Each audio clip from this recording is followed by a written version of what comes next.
What's up everybody, my name is lukemick and this is my review for Lucy.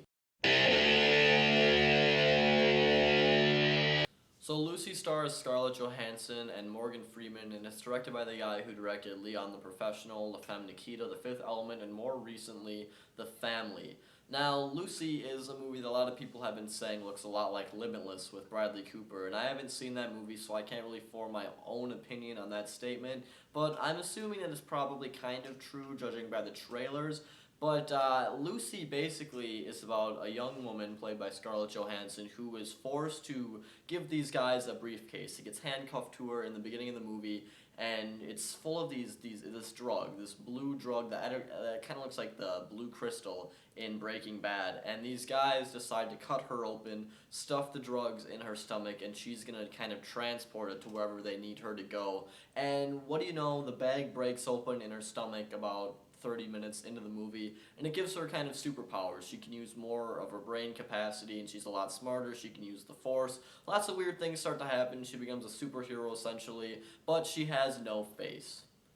Not literally, but she literally has no emotion, and that's one of the most annoying parts of the entire movie. But anyways, I'll talk about the good things first. Scarlett Johansson's performance in this movie is really good. She's a great actress. She's really been impressing me with Under the Skin, especially The Avengers, all that stuff. Scarlett Johansson is a great actress. What else do I like about this movie? Well, you could say I was content while watching this movie. I could sit through it, but I really wasn't entertained. I was just like, yeah, that's happening. I mean, she's killing some guys right now. The movie just kind of slid by, and I'll kind of elaborate on that. Basically, what happens in this movie, like I said, the bag breaks open in her stomach, and she becomes a lot smarter. And before that, she was a meek little woman.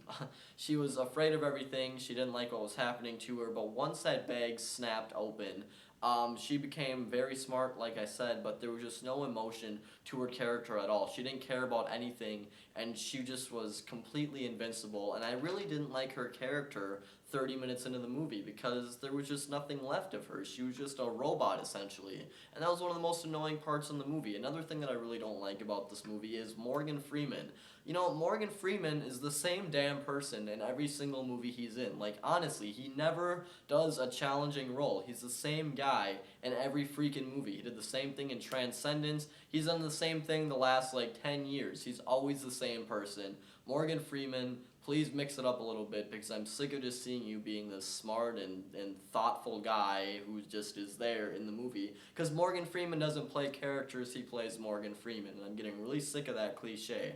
Another thing, this movie is really cheesy, and I can get into it sometimes, other times I couldn't really get into it. It is backed up by some pretty cool music, and there's a track at the end of the movie that's made especially for the movie by Damon Albarn of Gorillaz, and I thought that was a cool song. I liked that to close it off. There is some CGI in this movie. Let's just say that you see an ape in the beginning of the movie, and it doesn't look nearly as good as Dawn of the Planet of the Apes. But the biggest thing about this movie is that I was just watching it. Like I said, I wasn't really bored with it, and the movie did kind of just fly by. I was just sitting there, and I was like, why the hell should I care? Because the last hour of the movie, for the majority of the movie, Scarlett Johansson's just like walking around, being a total smartass and not giving a shit about anything. And it's just really annoying. I did not like her character after she kind of transformed, you could say. And then the ending is just really weird. And I just thought, I was like, who cares? Who really cares? You know, I was like, there's really no reason for me to care about any of the characters in this movie or anything that's happening because Scarlett Johansson doesn't seem to care. So that's my review for Lucy. I didn't like it that much. I'll give it 2 out of 5 stars. I just could not justify watching it again because it was just so pointless to me.